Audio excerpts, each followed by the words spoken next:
গল্পের শুরুতেই আমরা সিয়নকে দেখতে পাই। সে একটা স্কুলে শারীরিক শিক্ষার টিচার ছিল। এদিকে সে যখন বাজার করে বাসায় ফিরছিল, ঠিক এমন সময় তিনটা মেয়ে তার পথ আটকে দাঁড়ায়। আর হঠাৎ করেই তারা তাকে মারধর করা শুরু করে আর বলতে থাকে সে কেন তার বয়ফ্রেন্ডদের সাথে ঘুরঘুর করে, যার জন্য তাদের আজ ব্রেকআপ হয়েছে। যা শুনে সিয়ন তখন বলে ওরা আমার বয়ফ্রেন্ড না, ওরা আমার ভাই। কিন্তু এদিকে মেয়েগুলো তখন তার কথায় কোনো কানই দেয় না, বরং তারা তাকে বেধড়ক পেটায়, যেটা দেখে সিয়ন তাদেরকে তখন মারার চেষ্টা করে। কিন্তু সে তখন আর তাদের সাথে পেরে ওঠে না, কারণ তারা সংখ্যায় তিনজন ছিল। এরপর সিয়ন বাসায় গিয়ে তার তিন ভাইকে ডাকে আর জিজ্ঞাসা করে কার এইমাত্র ব্রেকআপ হয়েছে, তাড়াতাড়ি বল, কারণ আমি একটু আগে তোদের এক্স গার্লফ্রেন্ডের হাতে মার খেয়ে এসেছি। সেটা শুনে তখন তিনজনের একজনও কেউই স্বীকার করতে চায় না। তা দেখে তখন সিয়ন তাদের মজা দেখানোর জন্য তাদের উল্টাপাল্টা ছবি তুলতে শুরু করে। কিন্তু এখানে মজার ব্যাপার তো এটাই ছিল যে সিয়ন যেভাবেই তাদের ছবি তুলছিল না কেন, তাদের প্রত্যেকটা ছবিতেই তাদের খুব সুন্দর লাগছিল, কারণ তারা তিনজনই দেখতে অনেক হ্যান্ডসাম ছিল। যেটা দেখে সিয়নের মাথায় তখন রক্ত উঠে যায়। তাই সে এবার শেষমেশ রেগে গিয়ে তার তিন ভাইকে ধরে ইচ্ছে মতো মারতে শুরু করে এবং তার উপর মারার প্রতিশোধ তোলে। এর পরবর্তী সিনে আমরা একটি ফ্ল্যাশব্যাক দেখতে পাই, যেখানে সিয়নের মা আর এক লোকের সাথে বিবাহ বন্ধনে আবদ্ধ হয়, যার কিনা আগে থেকেই দুইটা ছেলে ছিল। কিছুদিন পর তাদের ঘরে আরও একটা ছেলে সন্তান জন্ম হয়। কিন্তু যখনই সিয়নের ভাইগুলো বড় হতে শুরু করে, সিয়নের জীবনটা আস্তে আস্তে একটা দোজক হয়ে যেতে শুরু করে, কারণ তাকে মানুষ অনেক ফুল দিত, কিন্তু সেটা তার জন্য নয়, তার ভাইদের জন্য। এসব দেখে ওরা হ্যান্ডসাম ছেলেদের প্রতি খুব বিরক্ত হয়ে যায়, কারণ তার মনের মধ্যে থাকে হ্যান্ডসাম ছেলেরে মাথা ব্যথা করা ছাড়া আর কিছুই করতে পারে না। তাই সে মনে মনে তখন প্রমিস করে জীবনে কখনো সে হ্যান্ডসাম কোনো ছেলেকে ডেট করবে না। ঠিক তখনই আমাদের মেইন লিড লিকে তখন দেখানো হয়, যে কিনা কিছুদিন হয়েছে বিদেশ থেকে দেশে এসেছে, আর সে ফ্যাশন ডিজাইনার হতে চায়। একদিন রেস্টুরেন্টে বসে যখন তার অপোজিটে থাকা মেয়েটার ছবি আঁকার চেষ্টা করে, তখন সে ছবি আঁকতে পারে না। ঠিক এমন সময় লি খেয়াল করে ওই মেয়েটার বয়ফ্রেন্ড থাকার সত্ত্বেও মেয়েটা তার দিকে বারবার ঘুরে ঘুরে দেখছে। কিছুক্ষণ পর তার বয়ফ্রেন্ড বাথরুমে গেলে লি তখন ওই মেয়েটার কাছে গিয়ে তার নাম্বার চায়। তখন মেয়েটাও সাথে সাথে তাকে নাম্বার দিয়ে দেয়। আর নাম্বার পাওয়া মাত্রই লি সাথে সাথে বাথরুমে গিয়ে ওই ছেলেটাকে গিয়ে নাম্বারটা তখন দেখায় আর বলে তোমার গার্লফ্রেন্ড আমার টাইপের না, যা দেখে ছেলেটা পুরো শকড হয়ে যায়। ওয়াশরুম থেকে বের হয়ে লি তার ফ্রেন্ডের জন্য অপেক্ষা করছিল।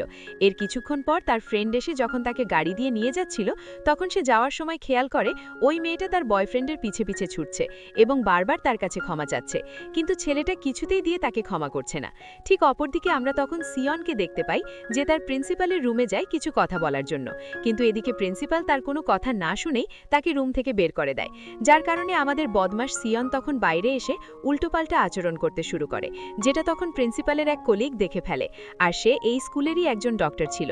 এদিকে ডক্টর প্রিন্সিপালকে কিছু বলার আগে সিয়ন তখন দৌড়ে সেখান থেকে কেটে পড়ে।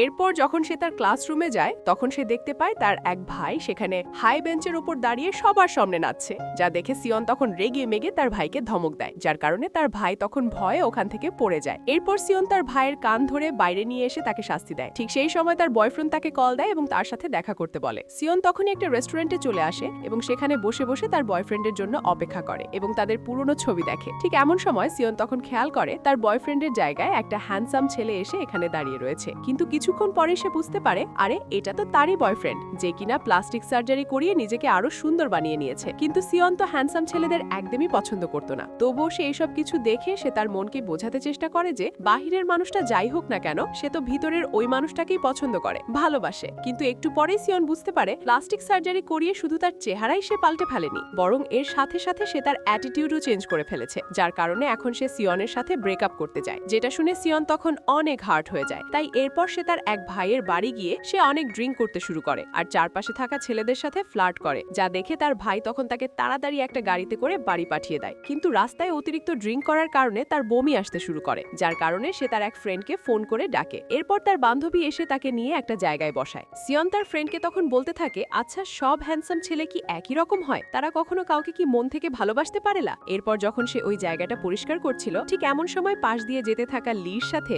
ধাক্কা খেয়ে সিয়ন তখন পড়ে যায়, যার কারণে সে তখন অনেক রেগে যায়। আর এখানেই সিনটা কাট হয়ে যায়। এর পরের সিনে আমরা দেখতে পাই স্কুলে সিয়ন সিয়ন ভুল করে প্রিন্সিপালের সবচেয়ে পছন্দের গাছটির ফুল ছিঁড়ে ফেলে, যেটা কিনা তখন স্কুলের কলিগ ওই ডাক্তার দেখে ফেলে। এরপর প্রিন্সিপাল যখন সবাইকে রেগে গিয়ে এই ব্যাপারে জিজ্ঞাসা করে, যেটা শুনে তখন ডাক্তার সবকিছু বলে দেয়, যা দেখে এবার সিয়নের তো পুরো হ্যান্ডসাম ছেলেদের ওপর থেকে বিশ্বাস উঠেই যায়, কারণ হ্যান্ডসাম ছেলেরা একটুও বিশ্বাসের যোগ্য না। এরপর লির সাথে দেখা করতে তার মা চলে আসে। তার মা বলে, তুমি কোরিয়া এসেছো, এই খবর তোমার দাদি জেনে গিয়েছে, এখন সে চায় তুমি যেন ফ্যামিলি বিজনেসে আমাদের সাথে কাজ করো। কিন্তু এদিকে লি টান ফ্যামিলি বিজনেসে কাজ করতে একটুও চায় না, এমনকি সে ওখানে থাকতেও চায় না, কিন্তু সেটা সে জানে তার দাদির সামনে তার একটা কথাও চলবে না। তখন অপরদিকে আমরা সিয়নকে দেখতে পাই, যে কিনা তার ফ্রেন্ডের সাথে বসে বসে তখন খাবার খাচ্ছিল এবং অনেক মজাও করছিল। ঠিক এমন সময় সেখানে লি চলে আসে, যাকে দেখে সবাই তখন অনেক অবাক হয়ে যায় আর ভাবে এত সুন্দর একটা ছেলে কিভাবে হতে পারে।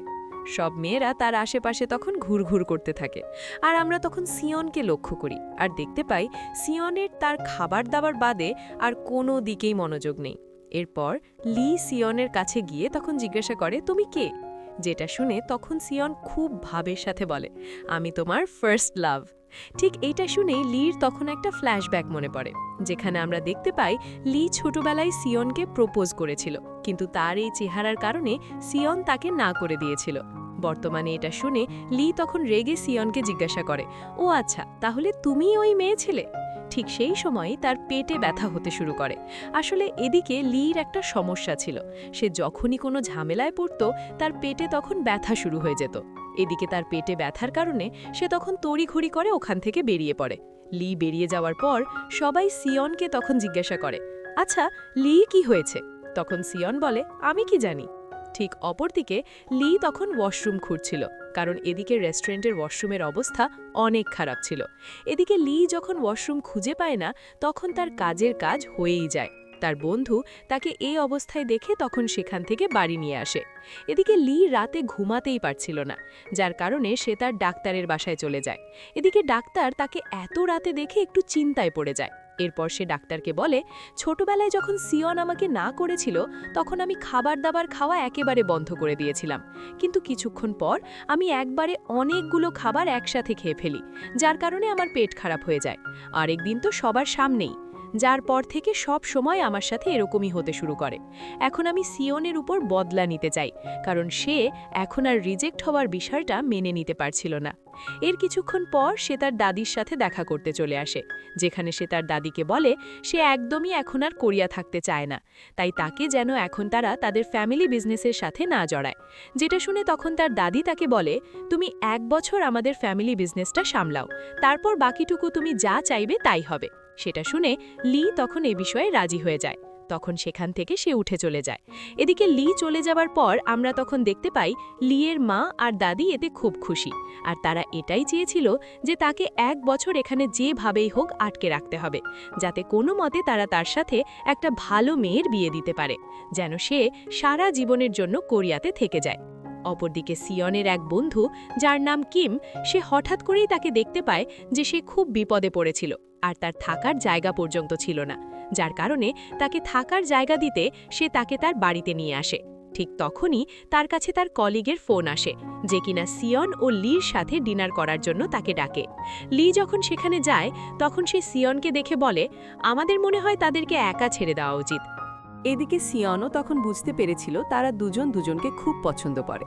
এরপর তারা দুজন অন্য একটি জায়গায় বসে পড়ে, যেখানে লি তখন সিয়নকে বলে, আমি তোমাকে এখনও পছন্দ করি। আসলে এখানে লি ভাবছিল এইবার সিয়ন তাকে কোনো মতেই রিজেক্ট করতে পারবে না, কারণ সে এখন অনেক হ্যান্ডসাম হয়ে গিয়েছে। কিন্তু এদিকে সিয়ন তখন তার মুখের উপরে কথা শুনিয়ে কিমকে নিয়ে সেখান থেকে চলে যায়। এদিকে লি তখন বিশ্বাসই করতে পারছিল না তাকে এত সুন্দর দেখতে হওয়া সত্ত্বেও কিভাবে সিয়ন তাকে না করে চলে যেতে পারে। সেটা শুনে লিয়ের ফ্রেন্ড তাকে বলে, তুমি এবার তাকে তোমার গাড়ি দেখিয়ে ইমপ্রেস করার চেষ্টা করো, তাহলে সে তোমার জালে এবার পা দিবেই দিবে। এরপর পা দিলেই তুমি তাকে ছেড়ে দিতে পারবে এবং কষ্ট দিতে পারবে। যা শুনে লিও তখন রাজি হয়ে যায়, যার কারণে সে এর পরের দিন গাড়ি কিনতে শোরুমে যায়। সেখানে লি সিয়নকে তার ভাইয়ের সাথে দেখে তাদের দুজনকে কাপল ভেবে নেয়।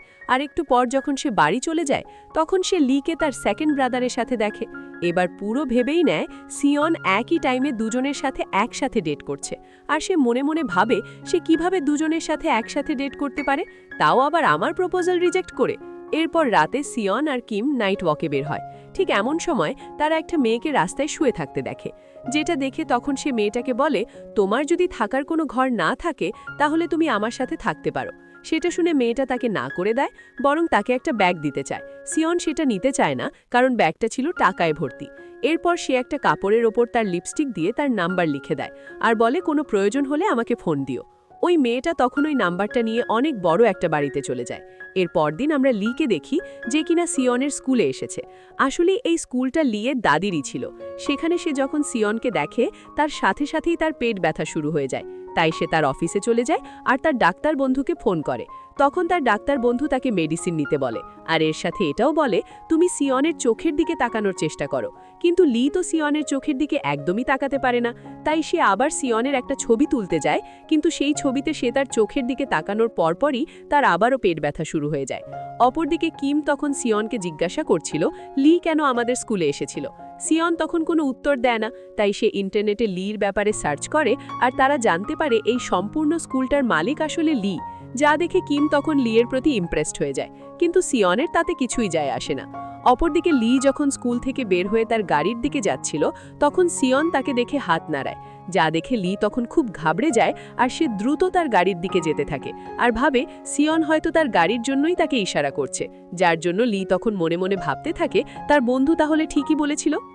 অন্যদিকে সবাই লিকে নিয়ে একটা ওয়েলকাম পার্টি দেয়, যেখানে সিয়নের এক্সও ওখানে এসেছিল।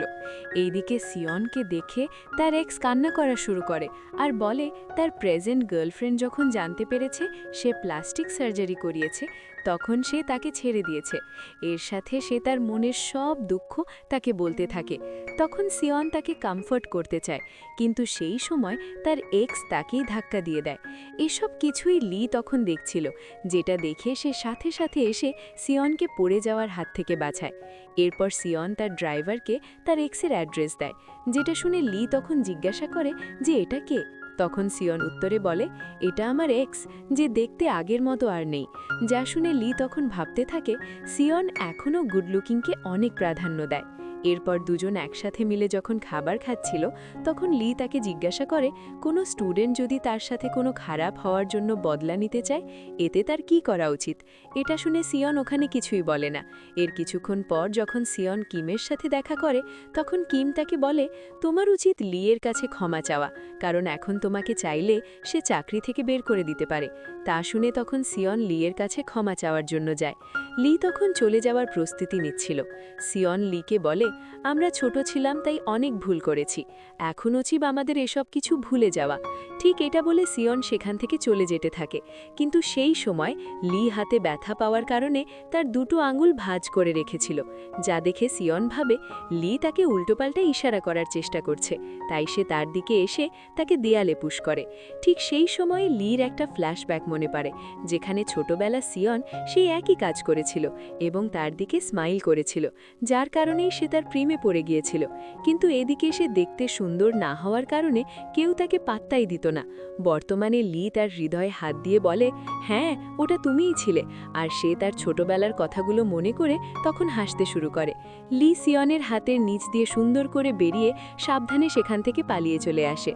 পরদিন কিম সিয়নকে জিজ্ঞাসা করে, তুমি কি কালকে রাতে লিকে মেরে ঘুম করে ফেলেছ? আজ কোথাও তাকে দেখছি না যে। এসব কথা শুনে সিয়ন তখন রেগে তাকে কিছুই বলে না। অপরদিকে লি তার ডাক্তারকে ফোন করে জিজ্ঞাসা করে, আমার সিয়নকে দেখলেই কেন হার্টবিট বেড়ে যায়? এটা শুনে ডাক্তার তাকে কিছু কথা জিজ্ঞেস করে। লি সে কথার উত্তরে না করে, যার কারণে ডাক্তার তাকে হার্ট চেক আপ করতে বলে। লি হার্ট চেক আপ করে দেখে তার হার্টের অবস্থা সব স্বাভাবিকই রয়েছে, যার কারণে সে আবার স্কুলে চলে যায়। লি স্কুলে যাওয়ার সময় সিয়নকে দেখতে পায়, আর তার আবারও হার্টবিট বেড়ে যায়, যার কারণে সে ওখান থেকে তাড়াতাড়ি ফিরে আসে। এদিকে সিয়ন লিকে স্কুলে আসতে না দেখে খুব চিন্তার পড়ে যায়, কারণ তাকে দিয়ে তার একটা জরুরি ডকুমেন্ট ফাইল সাইন করানোর ছিল। স্কুল শেষ করে সে তার বাড়ি গেলে তাদের পুরনো স্কুলের অ্যালবামটা তখন বের করে, যেখানে তার আর লিয়ের ছবি একসাথে জোড়া লাগিয়ে বেস্ট ফ্রেন্ড লেখা ছিল, যেটা দেখে তখন সে তাদের পুরনো স্মৃতি মনে করতে থাকে আর ভাবে লি ছোটবেলায় কতই না ভালো ছিল, কিন্তু এখন সে সম্পূর্ণ বদলে বদলে গিয়েছে। ঠিক অন্যদিকে লি তার বন্ধুদের সাথে ক্লাবে চলে যায়। তখন সেখানে তার আশেপাশে সব মেয়েরা ঘুরঘুর করছিল, যেটা দেখে তখনই সে ওই সকল মেয়েদেরকে দূরে সরিয়ে দিচ্ছিল। এই সময় তার ফ্রেন্ড তাকে বলে, তোমার এখানে মেয়েদেরকে ডেট করা উচিত। এদিকে ছোটবেলার কাহিনীর জন্য সে আসলে এখন কোনো মেয়েকেই ভালোবাসতে পারছিল না, যার কারণে সে ওখান থেকে রাগ করে চলে আসে। এদিকে লি অনেক দিন ধরে স্কুলে না আসার কারণে সিয়ন অনেক চিন্তায় পড়ে যায়। তাই সিয়ন তখন লি এর নম্বরে ফোন দিয়ে তার ডকুমেন্ট সাইন করানোর জন্য বাইরে দেখা করতে বলে। কিন্তু এদিকে লি বাইরে দেখা করতে পারবে না বলে দেয়, আর বলে যে তোমার যদি দেখা করতেই হয় তাহলে তুমি আমার বাসায় আসো। যেটা শুনে সিয়ন এতে সরাসরি রাজি হয়ে যায়। কিন্তু এদিকে লি তখন চিন্তায় পড়ে যায়, কারণ ছোটবেলারও সে সিয়নের জন্য এভাবে অপেক্ষা করেছিল, কিন্তু সিয়ন তখন আসেনি। তাই সে এবারও চিন্তা করতে থাকে সে কি আদৌ আসবে। কিন্তু শেষমেশ কেউ তার দরজায় নক করে। তখন সে দেখতে পায় সিয়ন কিছু ড্রিঙ্কসের বোতল নিয়ে তার দরজার বাইরে দাঁড়িয়ে রয়েছে। তখন সে মনে মনে ভাবতে থাকে, এত রাতে একটা মেয়ে এতগুলো ড্রিঙ্কসের বোতল নিয়ে কখনো কি শুধুমাত্র ডকুমেন্ট সাইন করার জন্য আসবে? হতে পারে ডকুমেন্ট সাইন করা শুধু একটা বাহানা মাত্র। এরপর সিয়ন ওয়াশরুমে যেতে চায়। সে ওয়াশরুমে যাওয়ার সময় সে লিয়ের রুম দেখতে পায়। ছোটবেলার মতোই সে তার আর্ট নিয়ে আজও ব্যস্ত ছিল। তখন সে পিছন থেকে লিকে দেখে অতীত দিতে চলে যায়, আর দেখতে পায় লিকে ঠিক ছোট্টবেলার লিয়ের মতোই লাগছিল। যেটা দেখে সিয়ন তখন লিয়ের সামনে যেতে থাকে। ঠিক তখনই কিমের মেসেজ চলে আসে, আর তার মনোযোগ অন্যদিকে ঘুরে যায়। এরপর সিয়ন যখন লিয়ের জন্য ড্রিঙ্কস ওপেন করতে যায়, এমন সময় ড্রিঙ্কসটা তার ড্রেসে পড়ে যায়, যার কারণে সে তার টি শার্টটা খুলে ড্রিঙ্কসটা পরিষ্কার করতে থাকে। যা দেখে লি খুব ঘাবড়ে যায়, আর সিয়নের দেয়া ডকুমেন্টটা পড়তে থাকে। এদিকে সিয়ন তাকে ডকুমেন্ট পড়তে দেখে তার মনে হয় যে লি হয়তো কিছু বুঝতে পারছে না, যার কারণে সে তার কাছে গিয়ে তাকে বোঝাতে শুরু করে। তখন লিয়ের মনে কিছু একটা হতে শুরু করে, আর এই কারণে সে সিয়নের থেকে দূরে সরতে চায়, আর সিয়নকে এখান থেকে চলে যেতে বলে। কিন্তু সিয়ন তার পিছে পিছে গিয়ে বলে, তুমি ছোটবেলার কারণে আমার সাথে এরকম করতে পারো না। যেটা শুনে লি যখন পিছনে ঘুরে, তখন সিয়ন তার সাথে ধাক্কা খায়, আর এই সবের কারণে সে সিয়নকে তুলে নিয়ে বাহিরে বের করে দেয়। এদিকে বাড়ির বাইরে সিয়নের কলিগ আর লিয়ের ফ্রেন্ড দাঁড়িয়েছিল। তারা দুজনে এসব দেখে খুবই অবাক হয়। এদিকে সিয়ন চলে যাওয়ার পর লি নিজের টি শার্টের ভিতরে মাথা গুজে বসে থাকে। একটু পর যখন সে ওখান থেকে তার রুমে যেতে নেয়, ঠিক এমন সময় তার সিয়নের টি শার্টটা চোখে পড়ে, যেটা দেখে সে সেটা তার সাথে তুলে নিয়ে সেখান থেকে চলে যায়। এদিকে লি রাতে কিছুতে ঘুমাতেই পারছিল না। তার বারবার শুধু সিয়নের কথাই মাথায় আসছিল। তাই সে এবার ডিসিশনে আসে যে সে এখন ওয়ার্কআউট করবে। কিন্তু এদিকে ওয়ার্কআউট করার পরেও তার ঘুম আসে না, বরং তার মনে হতে থাকে সিয়ন তার খুব কাছেই রয়েছে। তাই সে এবার অন্য ডিসিশন নেয় যে পুরো দমে লেগে যায় যে এখন থেকে সিয়নকে সে ইগনোর করবে, যার কারণে সে পরদিন সিয়নের শার্ট ড্রাই ওয়াশ করে তার ডকুমেন্ট সিগনেচার করে সেটা তাকে পাঠিয়ে দেয়। সিয়ন সেটা হাতে পেয়ে খুব খুশি হয় এবং ফোন দিয়ে ধন্যবাদ বলে। যেটা শুনে লি মনে মনে ভাবতে থাকে সিয়ন যেভাবে ধন্যবাদ বলছে যেন তাদের রাত্রিবেলা কিছুই হয়নি। আর এরই মধ্যে দিয়ে আজকের এই পর্বটি এখানেই শেষ হয়ে যায়। পরের পর্ব দেখার জন্য অবশ্যই আমাদের কমেন্ট করে জানিও। আর দেখা হবে পরের ভিডিওতে। সেই পর্যন্ত ভালো থাকো সবাই, সুস্থ থাকো। Take care, bye by.